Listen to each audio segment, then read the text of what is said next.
And this is our breaking news story tonight. Wagner boss Yevgeny Prigozhin reportedly dying in a plane crash in Russia. Local reports say the private jet crashed in the Tver region just north of Moscow. The aircraft en route from Moscow to St. Petersburg was reportedly carrying 7 passengers and 3 crew, with Prigozhin on the passenger manifest, and all 10 apparently perished. Let's now speak to SABC News international editor Sophie Mokoena. Sophie, good evening. Is there certainty that Prigozhin was indeed on that flight? Yes, indeed, it is confirmed that Prigozhin was in that flight and he was from Mali.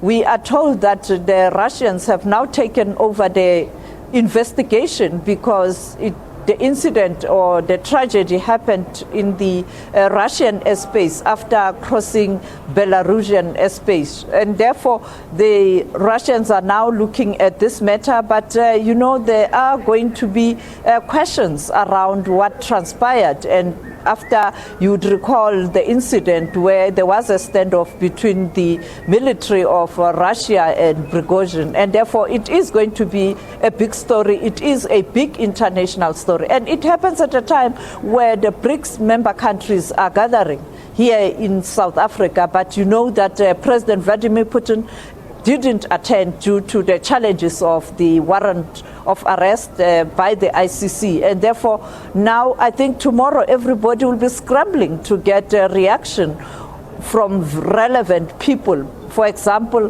whether it will be possible to be able to get a doorstop or a reaction from Sergei Lavrov, the Foreign Affairs Minister of Russia, who is here at the summit representing President Putin on the margins of the summit. But yeah, that's what's happening right now. And I think it will be clearer in the coming days in terms of what transpired. Certainly a lot of questions around this and the circumstances surrounding this. You just mentioned now Prigozhin launching that audacious but short-lived mutiny against Russia's military. He was described at the time by President Vladimir Putin as a traitor.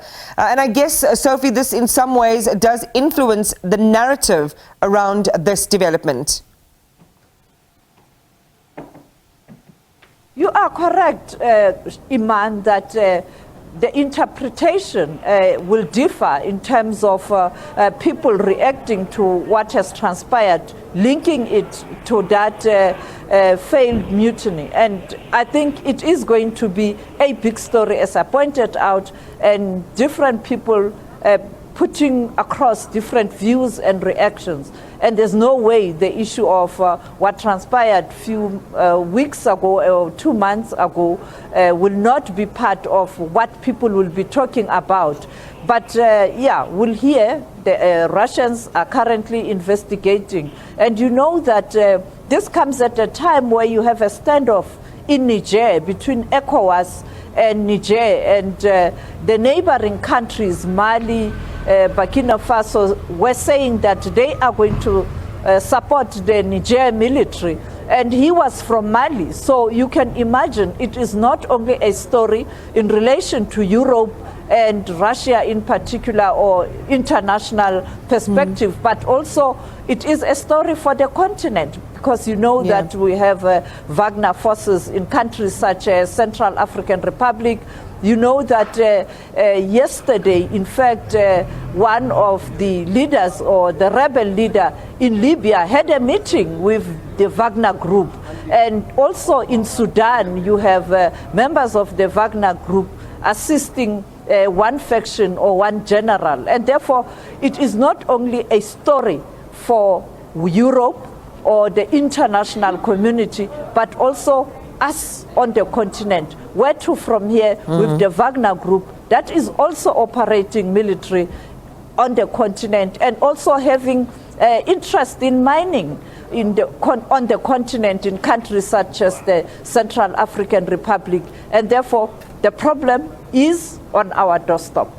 Absolutely. You mentioned the Central African Republic and a lot of disparaging reports around their presence there and the quid pro quo arrangements that, you know, mercenaries or military forces, paramilitary forces like Wagner, you know, are reportedly conducting and being accused of conducting in countries like that in exchange for the mineral wealth. You also talk about what's happening in Niger, and early reports also record President Mohamed Bazoum, you know, resisting efforts by Wagner to kind of, you know, create any influence in Niger. And it's early days to see how things are going to pan out. We leave it there on the Prigozhin matter for now, Sophie. Maybe just one quick highlight. You mentioned Sergei Lavrov being in the room behind you.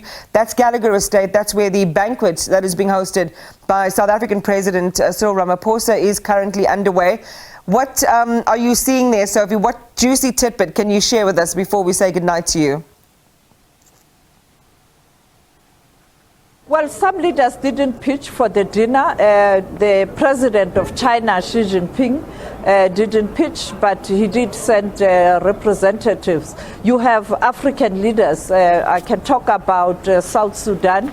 I can talk about countries such as Saudi Arabia, and also, of course, the former president of the Republic of South Africa, Jacob Zuma, is here. You know that he's got relationships with many leaders on the continent, and also the BRICS member countries like China and also Russia. You also have the UN chief, Antonio Guterres, here at this dinner tonight.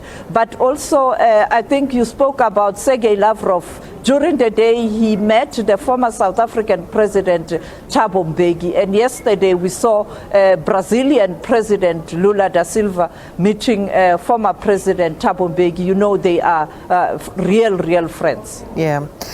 Well, Sophie, all this talk of dinner is making me want to have my dinner, and we'll be rounding off this portion of Full View in just a moment. That was our SABC News international editor, Sophie Mokoena, just sharing more details on the reported crash of an airplane that had on board the head and the leader of Wagner, Yevgeny Prigozhin.